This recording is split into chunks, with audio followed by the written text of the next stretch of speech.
Ola! Que? Que tal? Como levades o de quedar na casa? A verdade é que vega mal por momentos.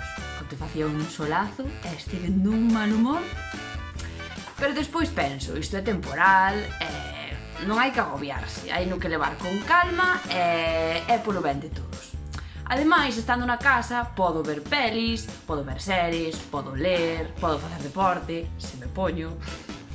Ademais, vou facer unha de videochamadas cos meus amigos que creo que vou falar máis con eles estes días que cando nos podíamos ver en persoa.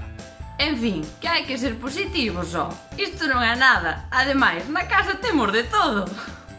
Queredes contar a vosa experiencia para TVG? Enviádenos os vosos vídeos para compartir isto entre todos.